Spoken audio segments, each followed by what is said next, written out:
All right, welcome back. We're diving deep into Chemical Kinetics Part-2. This time, we're going to move past the basics and really get into the mathematical tools you absolutely need to nail your exams. So let's get right to it. So here's what we've got on the docket today. We'll cover integrated rate laws, touch on pseudo-first-order reactions, see how temperature affects the rate, tackle the Arrhenius equation, learn how catalysts speed things up, and wrap it all up with a final exam cheat sheet. Okay, first up, integrated rate laws. This is all about the math behind reactions, the actual equations that show us how a reactant's concentration changes as time goes by. We're going to break down the formulas for zero, first, and second-order reactions. Let's start with the easiest one to wrap your head around, a zero-order reaction. Think of it like this. Imagine a conveyor belt chugging along at a steady pace. No matter how many packages you stack at the beginning, it only moves them at one constant speed, right? That's exactly what a zero-order reaction is. The speed of the reaction doesn't care about how much reactant you have. And here is the formula you've got to know. Write this one down. It's telling us that the concentration at any given time t is simply what you started with, your initial concentration, minus a constant k multiplied by time. It's just a straight linear drop. See, this graph shows that formula perfectly. When you plot concentration against time for a zero-order reaction, you get this perfect straight line heading down. And the slope of that line? That's your rate constant. Well, it's negative k to be precise. Now for the half-life, this is super important. For a zero-order reaction, the half-life is directly tied to how much stuff you started with. So if you double your initial amount, guess what? You double the half-life. Simple as that. Okay, so that was zero order. Now let's jump to first-order reactions. These are way more common in the real world. And unlike zero order, the rate here absolutely depends on the concentration. The more you have, the faster it goes.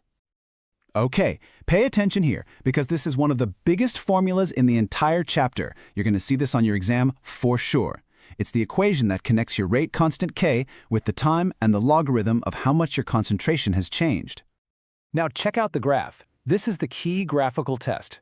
For a first-order reaction, you don't just plot concentration versus time, you plot the log of the concentration versus time.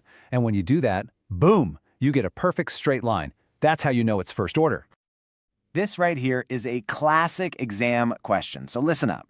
For a first-order reaction, the half-life is constant. It doesn't matter if you start with a ton of reactant or just a little bit, the time it takes to get to half is always the same. It's because as the concentration drops, the weight drops right along with it in perfect proportion. It's a beautiful balance. And you'll see these examples pop up all the time. The one you absolutely have to remember is radioactive decay. Anytime you see a question about radioactive decay, like with radium-226 here, your brain should immediately think first-order kinetics, always. Okay, let's round out our toolkit with second-order reactions. Now, the rate depends on the concentration squared. What does that mean? It means if you double the concentration, the rate doesn't just double. No, it goes up by a factor of 4. It quadruples. So the formula looks a little different. See how for second order, we're dealing with the reciprocal of the concentration. It's 1 over A. So we had regular concentration for zero order, log of concentration for first order, and now the reciprocal for second order. It's a pattern. And you guessed it, here's the graphical test. To prove a reaction is second order, you plot 1 over the concentration against time. If you get a straight line, this time with a positive slope, you've got yourself a second-order reaction. And that slope? That's your rate constant K. Okay, time for a tricky one, a special case you'll definitely see on exams. We're talking about pseudo-first-order reactions. Basically, reactions that are playing dress-up, pretending to be first-order when they're really not. So how does this disguise work? Well, it's actually pretty simple. Imagine you have a reaction that needs two things, A and B. If you flood the reaction with a massive, overwhelming amount of B, its concentration basically doesn't change from start to finish. It's so big, the tiny amount that reacts is just a drop in the bucket. So the reaction rate looks like it only depends on A. The go-to example for this is the hydrolysis of an ester. You're reacting an ester with water, but since water is the solvent, it's everywhere. Its concentration is enormous compared to the ester, so even as the reaction happens, the water concentration is basically constant. That means the whole reaction rate just hinges on the concentration of the ester. It pretends to be first order. So we've figured out the what, the rate laws that describe reactions. Now let's talk about the how. How can we actually change the speed of a reaction? Well, the number one tool in our toolbox is temperature. So we all kind of know this intuitively, right? Heat things up and reactions go faster. But why?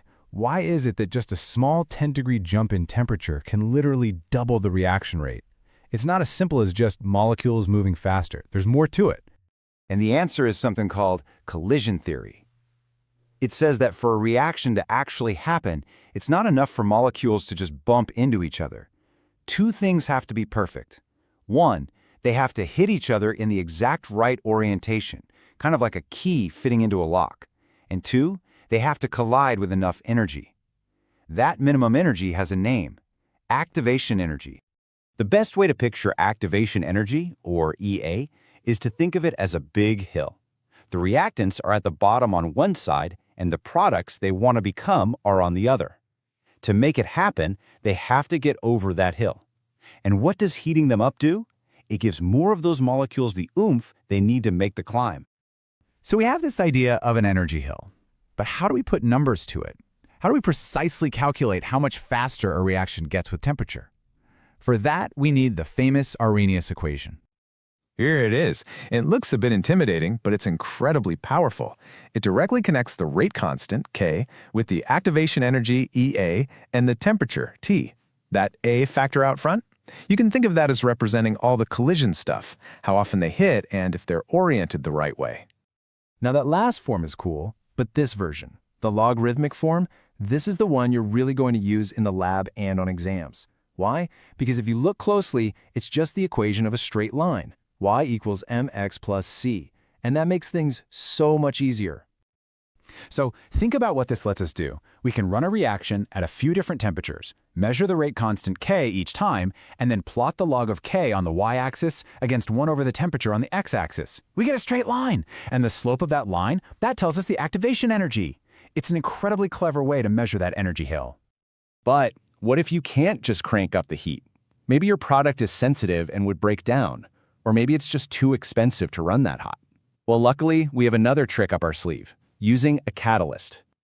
So what is a catalyst? It's like a mountain guide for our molecules. Instead of forcing them to climb that huge energy hill, the catalyst shows them a secret, easier path, a tunnel through the mountain.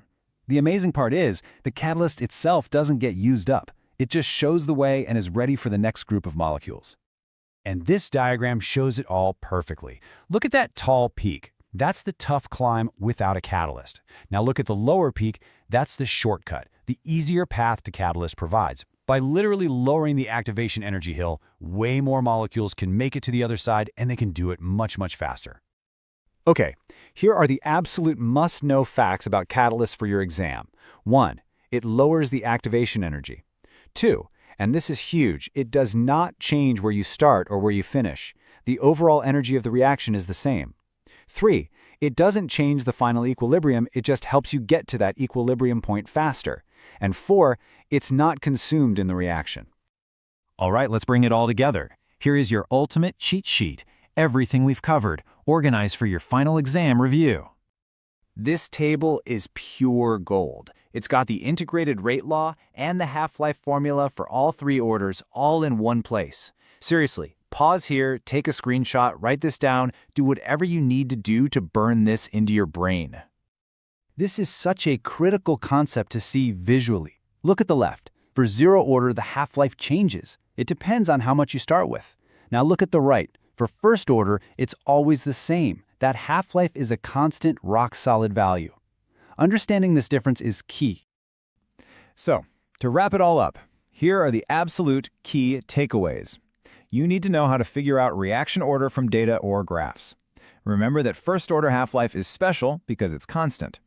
Understand that temperature works by creating more effective collisions. And finally, know how the Arrhenius equation connects everything and how a catalyst offers a shortcut. If you get these points, you're in great shape. So, what's the big picture? It's that you don't just have a bunch of formulas now. You have a powerful toolkit. You have the tools to understand, predict, and even control the speed of chemical reactions. So, think about it. From making fertilizer to digesting your food, what real-world process could you make better using what you've just learned?